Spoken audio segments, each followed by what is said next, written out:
I guess I've been asking this question or talking about potentially asking this question a lot, and I'm finally going to ask it. But like, what is really like what if you were pressed to give, which I guess I am pressing you to give, your best justification for being a fan of, I guess the NFL, but it could be sports in general because I don't have anything particular NFL related in what I'm thinking about the answers could be.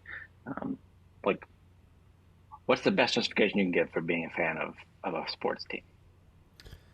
I'll be honest with you, it's not very good. So, like, I, Good, and I, I mean, it could be very simple but very good. But you don't think it's very good? well, I think it's good personally. I don't know that it's very convincing though. Like, it satisfies me, but uh, to me, I think I,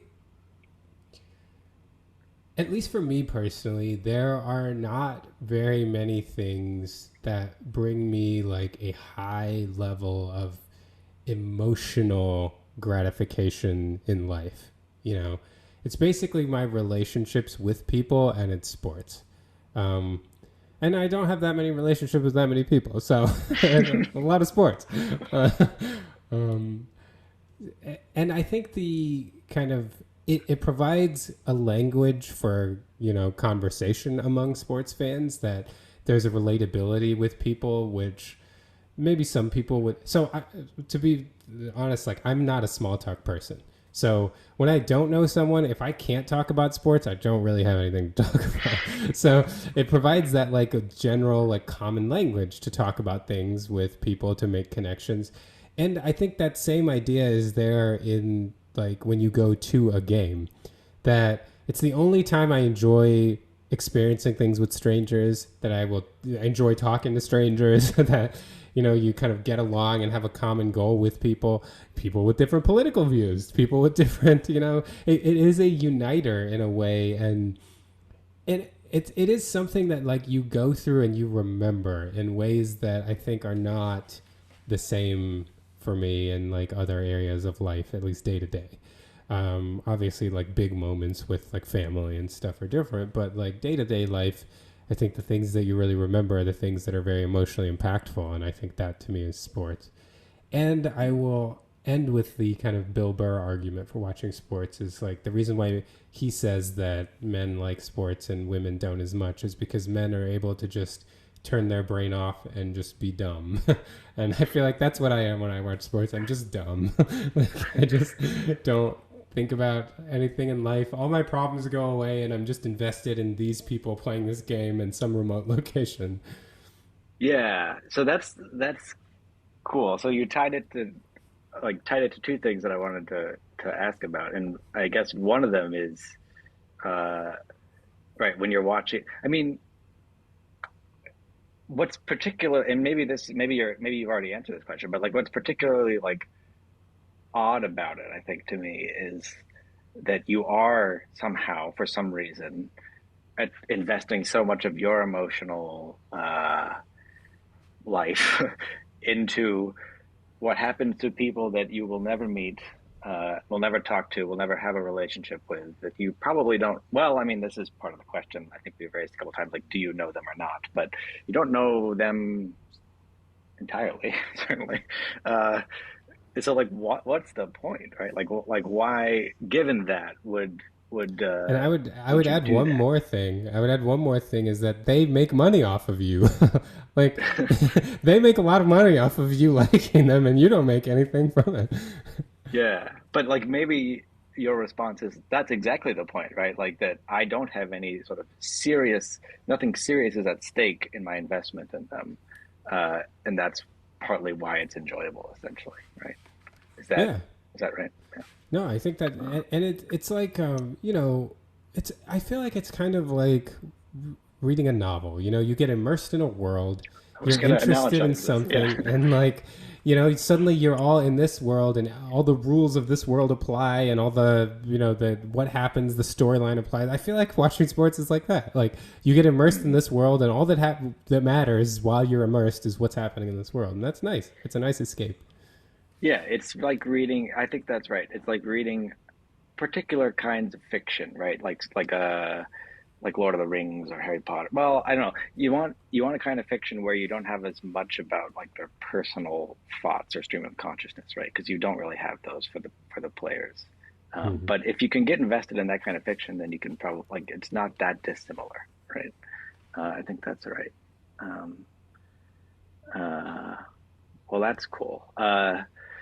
And I I was a don't yeah. find it like that dissimilar from being interested in film or even interested in musicians, like their music. Like people start to get invested in, I mean, look at Taylor Swift right now. Like she's become like Oh, potentially the most yeah. famous person in the world.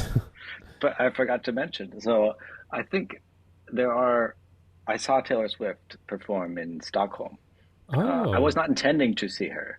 Uh, Part is of it what the as trip hard was to planned. see her in Stockholm as it is in the United States? No. So the reason yeah, well, I guess we have to take a break soon, but maybe I can get the story in before the break. So, um, my partner and her best friend were going to go, and they had tickets. And so we like made sure that as we planned the trip, we were going to be in Stockholm for that, and whatever. But as we were leading up to it, uh, um, her best friend's mom came with us, uh, and she and I were talking. It's like, if we had the opportunity, would we go? Like if they were really cheap tickets or something. And it's like, yeah, it's the kind of thing that like I maybe would want to have said I did. Uh, and then they found really cheap tickets like the morning of, and they were like floor tickets. And so what they were like, my partner and her best friend were going to go to the floor, and we were going to take their tickets, which were like way, way, way, way up in the farthest seat in the arena. And then there was like this whole fiasco with Ticketmaster at that point, because they had like shut down ticket transfers or whatever. And so what ended up happening is the lady that was selling her tickets just said, "Look, you can have my Ticketmaster account. There were four tickets in it, so if you have two other people, you can all have floor tickets." And so basically, I ended up being like 25, 30 feet from Taylor Swift, at least at various. I mean, she walks all around on the stage, but I ended up being very close. In like a day before, I didn't expect to be even going, so it was Wow. interesting.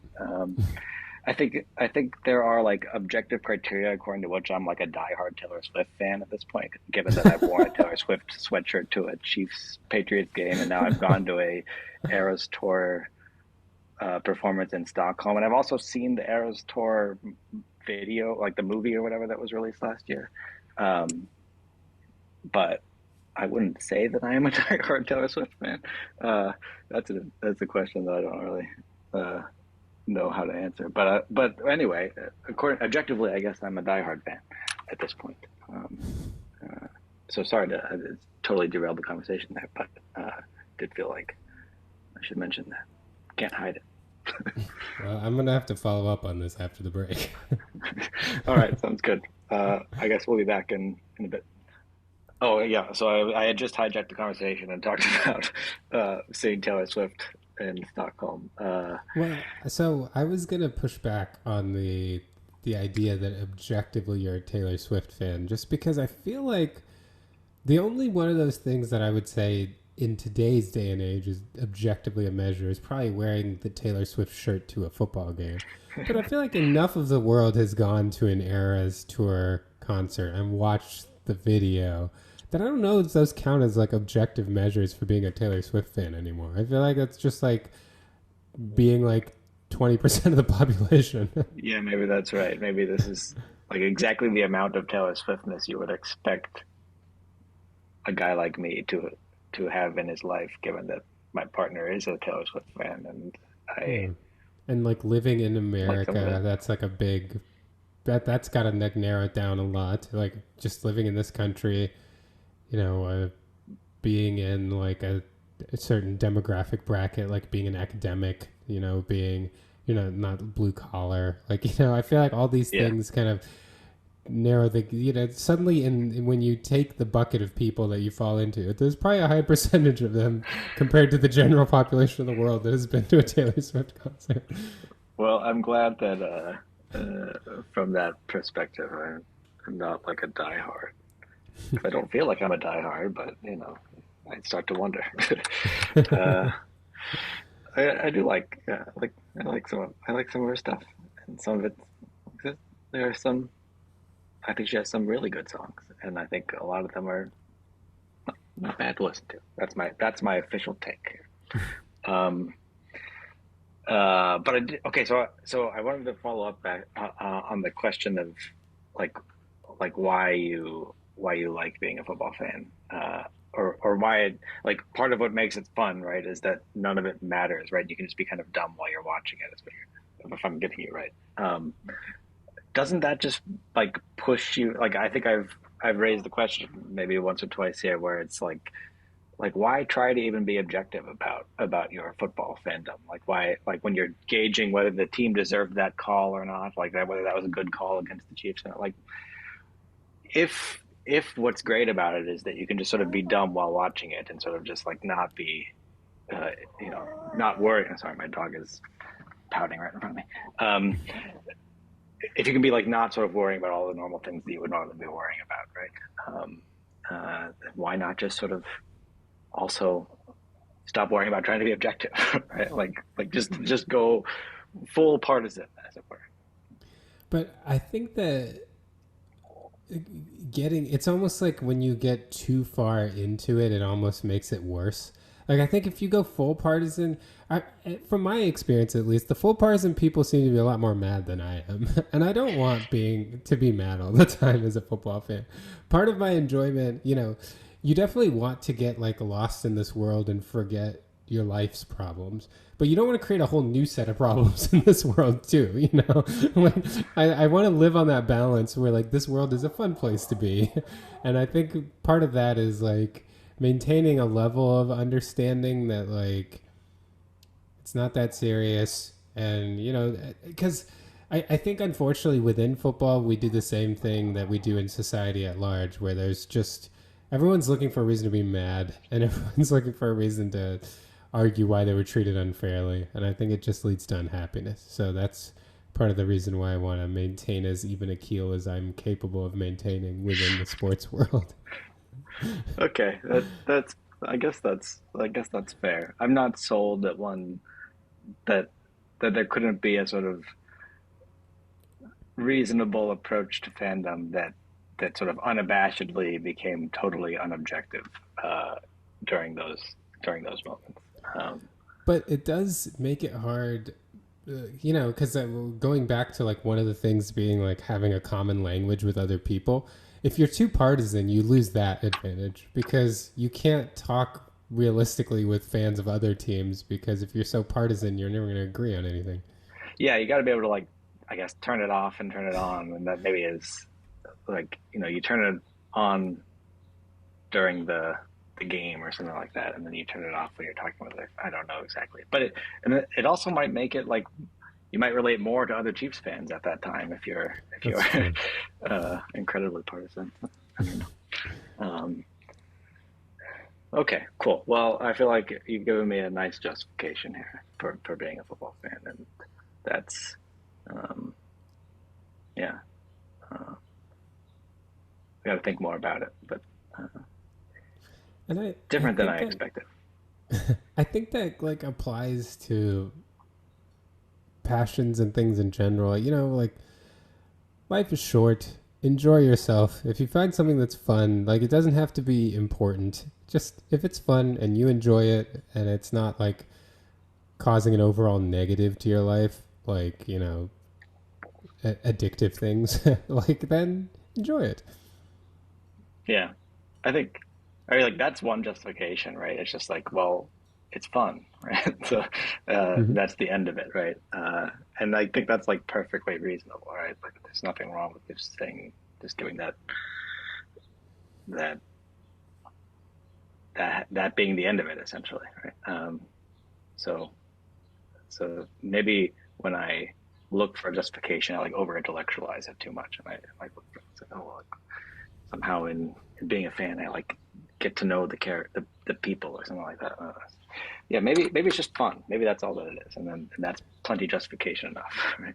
And this goes back to the whole subjective thing, but isn't it funny how everybody has opinions about everybody else's definition of fun? Like people that don't like sports think sports are dumb, but shopping is fun. People that don't like shopping think music is fun, but shopping is dumb. Like there's always something. Everybody has their thing that they like because it's fun, but that for some reason other people's fun things are dumb. Yeah, and probably to be honest, like most of those things could be fun if you just gave them the chance, right? I don't Right. don't know about like grocery shopping, but maybe. um, but yeah, I feel like most of those most like kinds of music that I don't like, I'm sure like if I gave them the chance, I would see cool things in them. I would find things to I like. could definitely say that I find wholesale grocery shopping fun. Like you get me to Sam's or a Costco and I'm having a great time. I don't know why. There's just something about those wholesale stores. It is fun when you see like the size of the goldfish packets they have, right? Like that, there's something interesting. It's like that's not a standard size, right? And that's yeah, because I can And go through goldfish very quickly. you can like delude yourself because of the price per unit that you're getting a good deal even though you're spending a crap ton of money. These goldfish will last me through the next NFL season. Right? Like, yeah. Yeah.